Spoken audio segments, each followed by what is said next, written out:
just tá sé Jackar bheith géisteach leis an freigra ceanning chéine a thug tú don teachta dála ó Snoddy.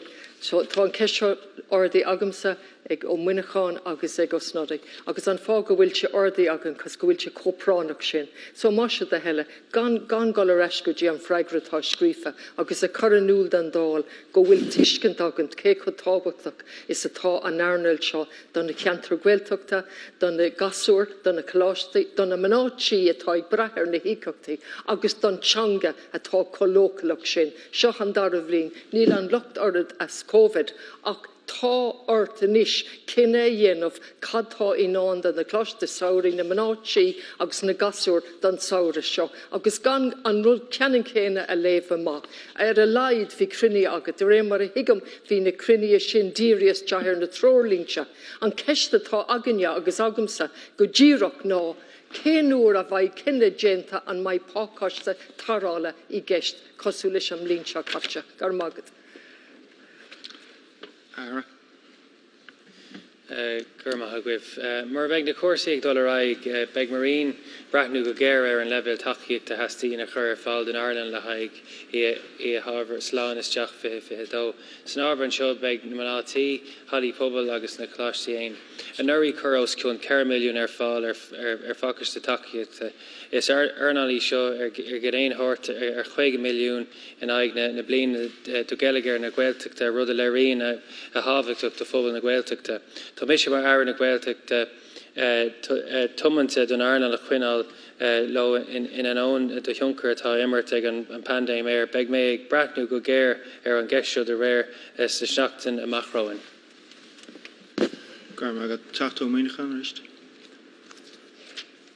Mágad agus ar a glacham leis go bhfuil na an tangháil seo go léir go bhfuil rudí a tarlú faoi láthair agus nafuil an cóirlúchan sin agus an deis ag pobl ach díreach treis dúna an son le cúpla dánú so tá sé Dakar go léir a thuirt le chéile go tapig ach tábrú amán tan tám is leanú a gur chlárúchan agus gan dó beg túis móthirí agus pobl na Gaeltachta ag gír ag planáil a gur an saoir amach rompa agus tá sé sréirna bheith an gná cuasaánach go méad a go bheith cuasaí leidethe beidir a lúnasa mar sin tá sé fíorthachtaach go níon faoi cinán agus go thuirfaí teir do bhíine agus na páirthe lasfar eile choú an éair agus is féidir.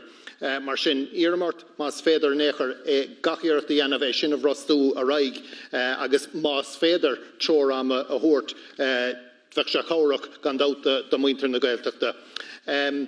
An úsar sin ara madidir leis na cólachtaí agus na heagraisí agsúla las modas na coláiste go bheith buinteach nó go bheith ag buin tarifa as na cuasaí an bhfuil slí an go bhíad faoi tacaíocht le siúd trí ran óg eile más féidir.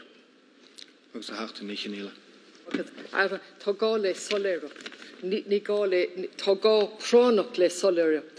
Tá sagad é sin críleáir na Gaeltachta an airnáil seo. Agus tá sagad bhfuil an Gaeilge cólóthach an teachtain seo leagú túrascáil ó scór an tithe an oireachtas ón Commissioner Changa an bart journanach a bhí sé an anna dhéanamh. De ré mar a hiigem tá sé inhearra a feithide de bhar aspadul chun cén ó híomh na Gardaí nach bhfuil a cuid dúlgas ó cholínú acu. Sin just sampla bháin. Tá samplaí eile agus inis tá muidir cant faoi críleáir na Gaeltachta gan éon soléireacht. Tá sagad ó an teacht an bhliain seo caite cadtáid testal, tá plan B ag testal I gcónaí. Mas rud é go maiid siad an Galaraile na cláistí buchas le dia, ach níl an cosluach sin ar an scéal, agus tá gá le plan B, tá gá le cinenne agus tá prán leis. So má siad a heile beag an in soléireachta a thuirt dúna níis. Tuigim mar dúirt an teachta Muinecháin an tuigim go bhfuil an brú ann, tuigim bhfuil an ceisio an tábhachtach. Ach go dús spóire, bhí sé Harbh tábhacht dumsagus don rain go méid deis a gcuin leirt le honadíag de manantí an seachtain se caite agus clistal go dtír acu sa le dhéanfí aon cinenne faoi seoir fad. An nuirí chur an rain taceocht ar fiú 7 milliún a bhí díirithe cuireadh gnéimhí arnal na chláistí Sarah Gael cuinál ó bíine chun rialta seo tá an tar mark agus méin féin ag other god stéine lenar cólaachtas rialtas chun an cuidas massa de chuncar chomhníd ag a bhhéilú. Agus mar dúirt sé bhí na crine ann an seachtain seo caite, tá pró sé ann.